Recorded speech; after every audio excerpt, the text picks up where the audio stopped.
दोस्तों, भारत में बेहद अनोखे अनोखे लोग रहते हैं। ऐसे ऐसे अनोखे लोग हैं कि जिसके बारे में वर्णन करना शब्दों से आसान नहीं होता है। स्क्रीन पर आप एक वीडियो देख रहे होंगे, कुछ महिलाएं आपको दिखाई दे रही होंगी। ये जो महिलाएं सड़क पर घूम रही है वो अपने बापूजी की रिहाई की मांग कर रही है। बापूजी कौन? बापूजी आसाराम। आसाराम कौन? एक नंबर का बलात्कारी, खुद भी बलात्कारी, बेटा था उसका वो भी बड़ा बलात्कारी, दोनों ही जेल में बंद है। लेकिन यहाँ महिलाएं सड़क पर घूम रही हैं और मैं आपको दिखाऊं, ये महिलाएं हैं, ये देखिए, ये महिलाएं सड़क पर घूम रही हैं। बापूजी निर्दोष हैं। अरे भैया, बापूजी से आपकी मुलाकात नहीं हुई वरना आपको पता चल जाता कि बापूजी कितने निर्दोष हैं। बापूजी अपने साथ जो महिलाएं रहती थी, जो युवतियां रहती थी, उनके साथ क्या कुछ किए हैं, ये आप कोर्ट के ऑर्डर्स को पढ़िए, आपको अंदाजा हो जाएगा कि कितना बड़ा बलात्कारी था वो शख्स। लेकिन खैर, ये जो रैली निकली है ये चौंकाने वाली नहीं है दोस्तों।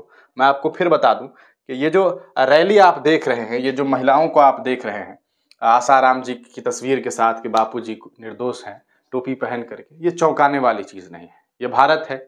इस भारत में बलात्कारियों को जेल से बाहर निकलवाने के लिए हमने देखा है कि तिरंगा यात्रा तक निकाला गया है।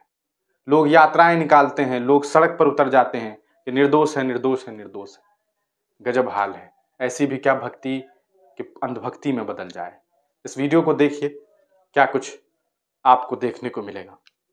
साधु संतों का अपमान नहीं सहेगा, नहीं सहेगा। साधु संतों का अपमान निर्दोष है, निर्दोष है। साधु लिए है तो न्याय सबके लिए दिखना भी चाहिए।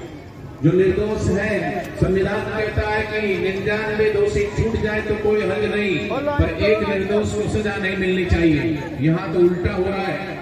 बड़े बड़े भ्रष्टाचार करने वाले नेताओं अभिनेताओं को और कई सारे ऐसे लोग आए दिन छूट करके आ जाते हैं। वहीं पर इन 11.5 वर्षों में एक दिन की भी फॉलो नहीं दी गई। तो आज पूरे देश और जिस तरीके से ये सुनिश्चित किया गया है कि वो जेल में ही रहे और जिससे सनातन का काज आगे ना हो पाए, उसके विरोध में आज जम्मू में भी बहुत बड़ी रैली का आयोजन किया गया बापूजी के साधकों के द्वारा। हमें भी अवसर मिला इस रैली में शामिल होकर अपनी तरफ से भी पुनः एक बार फिर प्रतिबद्धता दिखाने के लिए कि एकम सनातन भारत दल पूरे तरीके से इस षड्यंत्र के खिलाफ है और बापूजी के साधकों के साथ है। मैं निवेदन करना चाहूँगा, जो राष्ट्रभक्त लोग, जो सनातन प्रेमी इस बात को सुन रहे हैं वो इस मूवमेंट के साथ जुड़े। सनातन संस्कृति, सभ्यता, धर्म के सशक्तिकरण के लिए बहुत अनिवार्य है कि हम वो लोग जो ध्वजा सनातन की पकड़ के चलते रहे हैं समाज में हमेशा से, उनकी प्रोटेक्शन के लिए खड़े हों। बहुत ही अनफॉर्चुनेट है कि राजनीति के चलते कन्वर्जन माफिया, कन्वर्जन जो लॉबी है उसके दबाव के चलते इस तरीके से हमारी सनातन की जो धरोहरें हैं उन्हें प्रताड़ित किया जा रहा है। हमने पहले भी प्रेस कॉन्फ्रेंस करके इस बात को बिल्कुल स्पष्ट तौर पे कहा था कि एकम सनातन भारत दल पूरे तरीके से बापूजी के जो साधक हैं, जो समर्थक हैं, उनके साथ हैं।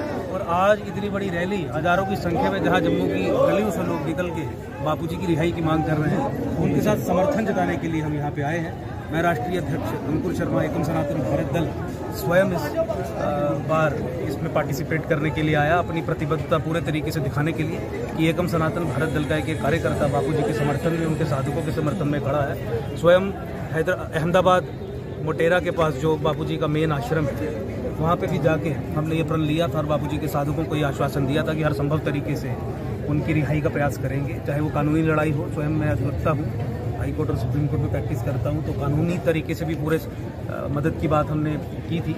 और उसके अलावा प्रेस कॉन्फ्रेंस के माध्यम से और इस तरीके से रैलियों में पार्टिसिपेट करके सरकार पर दबाव बना के हम ये सुनिश्चित करेंगे आने वाले समय में कि बापूजी की रिहाई जल्दी से जल्दी हो, ताकि सनातन संस्कृति, सभ्यता और धर्म के सशक्तिकरण की मूवमेंट जो भी धीरे धीरे पूरे भारत में फैल रही है उसमें किसी भी तरीके से कोई कमी ना आए और सनातन की धरोहरों का जो है संरक्षण और उनकी सुरक्षा जो है वो सुनिश्चित की जा सके। तो दोस्तों, देखा आपने इस वीडियो को देखने के बाद आप क्या कुछ सोचते हैं, अपनी राय कमेंट सेक्शन में ज़रूर दीजिएगा। याद दिला दूं, पिछले दिनों बिल्किस बानो के 11 बलात्कारियों को जेल से छोड़ा गया। उसे छोड़ा नहीं गया, यानी कि उन्हें छुड़वाया गया भारतीय जनता पार्टी की तरफ से, कोशिशें करके उन्हें जेल से निकाला गया। वो बलात्कारी थे, उन्हें जब छोड़ा गया तब औरतें फूल और माला और मिठाई लेकर के पहुंची थी।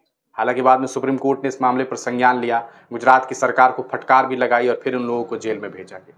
लेकिन सोचने वाली बात यह है कि क्या हालात है। तो बलात्कारियों को जब इतना ज़्यादा सह दिया जाता है तब देश में और जो अपराधी लोग होते हैं उनके जहन में ये बातें सामने आती है कि यार क्या ही हो जाएगा। आप तमाम लोग अपनी राय कमेंट सेक्शन में जरूर दीजिएगा। तब तक के लिए दीजिए इजाजत, फिर मिलेंगे किसी नई वीडियो के साथ, किसी नई पेशकश के साथ।